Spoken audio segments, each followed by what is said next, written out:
Question. Quel est le point commun entre Daniel Balavoine et Orelsan? Ils sont nés dans la même ville, ce serait pas très étonnant. Ils sont nés le même jour, ce serait un sacré coup de bol. Ils sont nés un mardi soir à 18h32, ce serait quand même une sacrée coïncidence. Ils sont nés dans la chambre 108 de la clinique Sainte-Thérèse lors d'une soirée de pluie d'étoiles filantes. Là, ce serait abusé. Effectivement, ils sont tous les deux nés dans la chambre 108 de la clinique Sainte-Thérèse lors d'une soirée de pluie d'étoiles filantes. Bon d'accord, ils sont juste nés dans la même ville. Mais du coup, qu'est-ce que ça a à voir avec un ALD sur la Normandie? Eh bien, Daniel Balavoine et Orelsan sont tous les deux nés à Alençon, dans le département de l'Orne, et donc en Normandie. Le parallèle est ultra léger, mais il est là. Me jugez pas. Vous l'aurez compris, aujourd'hui on démarre une nouvelle série de vidéos dans laquelle on va partir à la découverte de la Normandie. Dans ce premier épisode, nous allons découvrir plusieurs villes et villages de la région, mais avant cela, comme à notre habitude, faisons un petit point histoire et présentation. Commençons par les bases. Qu'est-ce qu'on appelle Normandie? Eh bien, une région du nord-ouest de la France, bordée du côté maritime par la Manche et du côté continental par les Hauts-de-France, l'Île-de-France, le Centre-Val de Loire, les Pays de la Loire et la Bretagne. Bon, je vous apprends sûrement pas grand-chose sur ce coup-là, certes. Mais est-ce que vous savez d'où vient le nom Normandie? Eh bien, je vais vous le dire. Le suffixe « i » est utilisé pour de nombreux noms de pays, et le mot « normand » vient du francique et signifie « homme du Nord ». Ainsi, Normandie signifie étymologiquement « pays des hommes du Nord ». Toujours pas impressionné? D'accord. Eh bien, laissez-moi vous dire qu'à la fin du 9e siècle, le Nordmannaland, un équivalent germanique du mot Normandie, désignait le Danemark. Et en plus de ça, le duché de Normandie a été fondé en 911 par Rollon, un chef viking. De fait qui explique pourquoi les vikings étaient autrefois appelés les Normands. Petite anecdote sympa.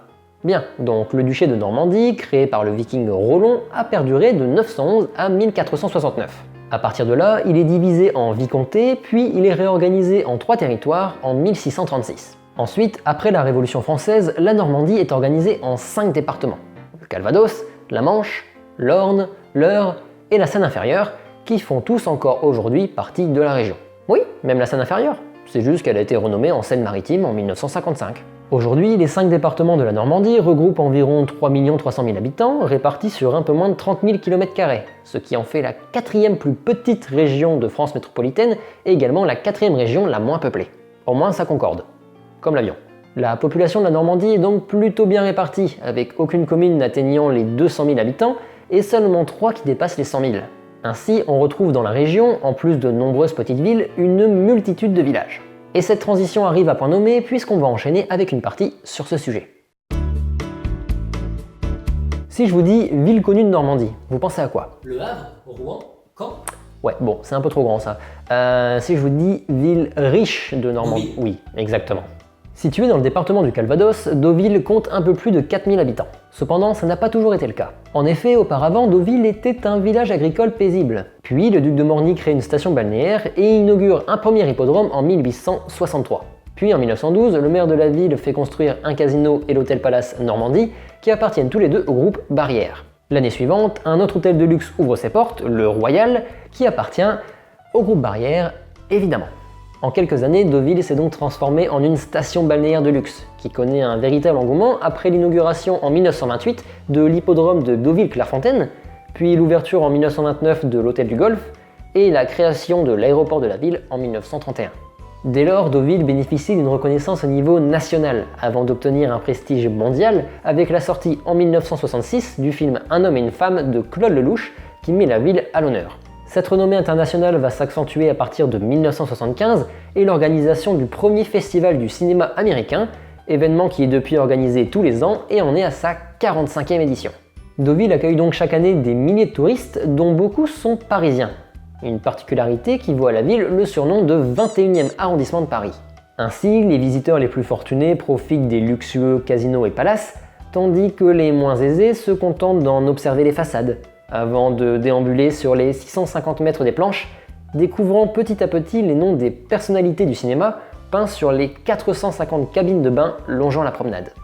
Tout cela fait de Deauville non seulement une destination appréciée des Français, mais également l'une des stations balnéaires françaises les plus reconnues à l'international.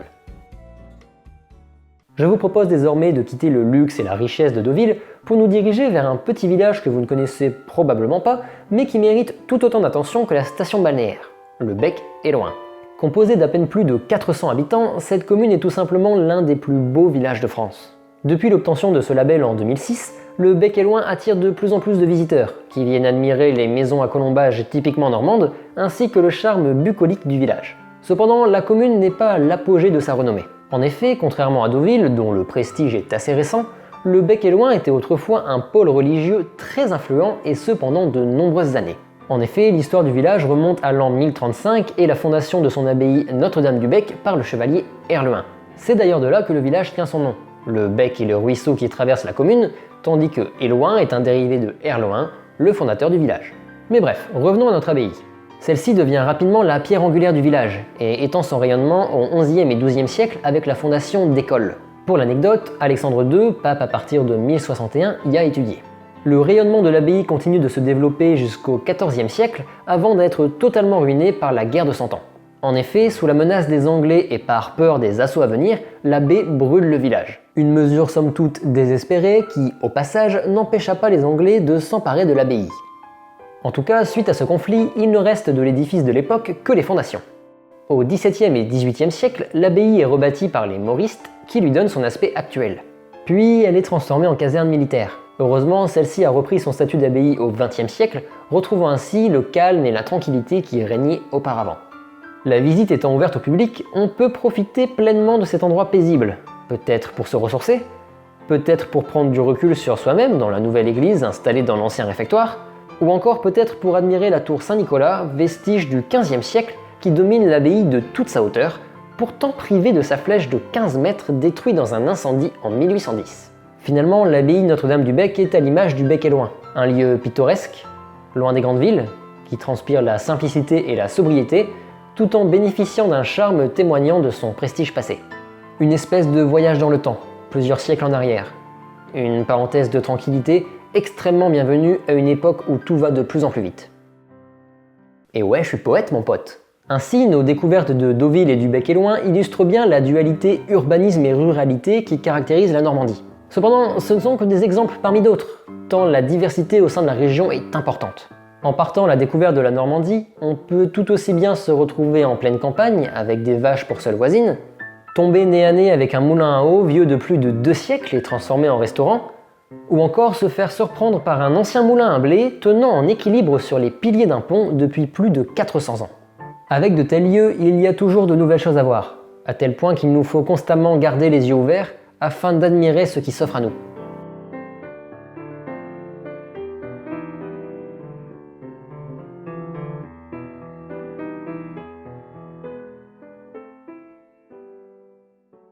Bon, la troisième et dernière partie de cette vidéo porte sur les châteaux de Normandie. Mais j'ai pas trouvé de transition, du coup je vais juste vous mettre une vidéo qui a rien à voir. Accrochez-vous, c'est du grand art.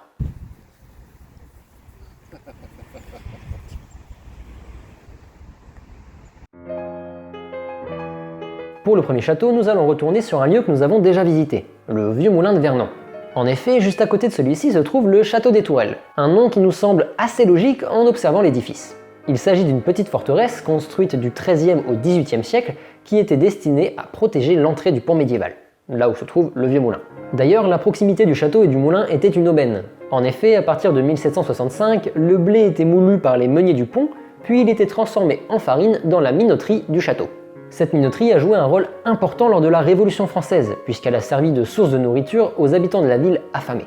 Par la suite, elle a même servi de prison lors de la Terreur en 1793. Puis en 1854, la minoterie est transformée en tannerie, avant que le château ne perde peu à peu son usage et devienne l'un des symboles de la ville de Vernon. D'ailleurs, il faut absolument que je fasse une petite digression. Mount Vernon était la résidence de George Washington, le premier président des États-Unis. Bon, peu de chance qu'il y ait un rapport, me direz-vous. Eh bien, figurez-vous que la résidence de George Washington a été nommée Mount Vernon par son frère aîné Lawrence Washington, en hommage à son officier supérieur, Edward Vernon, qui est un lointain descendant de Guillaume de Vernon, ancien seigneur de la ville normande. Bien, sur cette anecdote digne d'une soirée mondaine, dirigeons-nous vers notre prochaine destination, la Roche-Guyon. L'histoire du château de ce village de 450 habitants remonte au XIe siècle. À l'époque est construit un château troglodyte, c'est-à-dire creusé dans la pierre. Puis en 1190 est édifié un donjon haut de 38 mètres qui est relié à ce château troglodyte.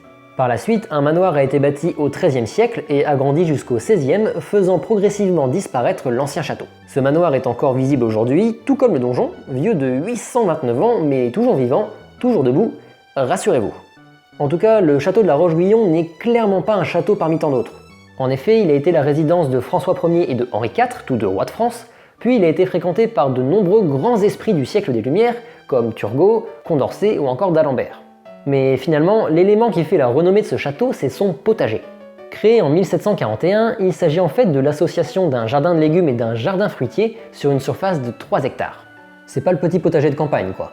Ce qui fait le charme de ces jardins, c'est leur positionnement dans l'axe direct entre le château et la Seine, ce qui y instaure une ambiance très paisible. Cependant, il est important de noter que le potager que l'on peut aujourd'hui visiter n'est pas d'origine, mais bien une restauration d'après les plans officiels datant du XVIIIe siècle. Et honnêtement, on peut dire que c'est plutôt réussi.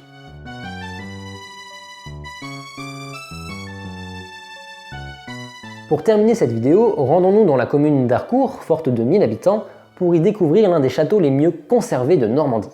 Mais chaque chose en son temps, puisqu'avant d'accéder au château, il nous faut passer par son arboretum, un parc destiné à la culture expérimentale d'arbres et arbustes.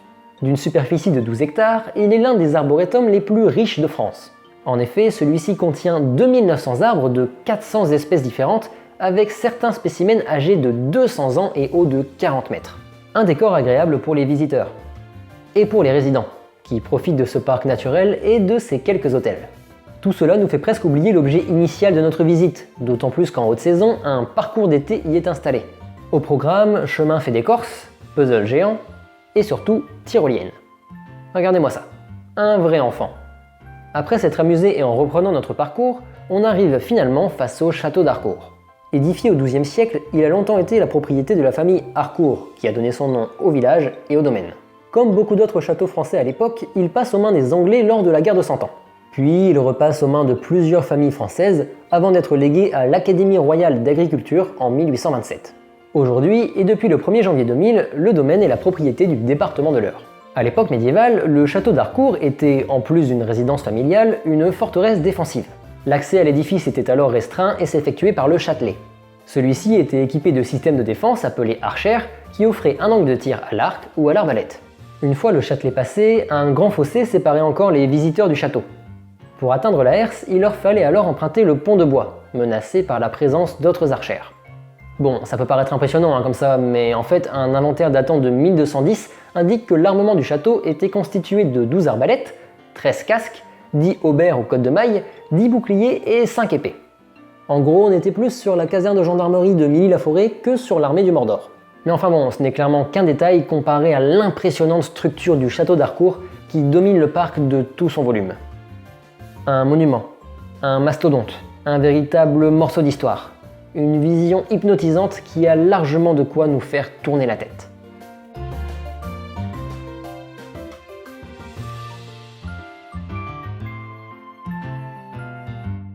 C'est donc sur ces belles images que va se conclure ce premier épisode de notre découverte de la Normandie, dans lequel nous avons d'ores et déjà pu observer de nombreux endroits variés et étonnants, plus intéressants les uns que les autres. Cette vidéo est donc terminée. Comme d'habitude, j'espère qu'elle vous aura plu. Si c'est le cas, laissez un like, un commentaire, partagez la vidéo sur les réseaux sociaux et surtout abonnez-vous à la chaîne pour ne rater aucun contenu. On se retrouve très vite dans une prochaine vidéo. C'était l'Explorator, à plus tard.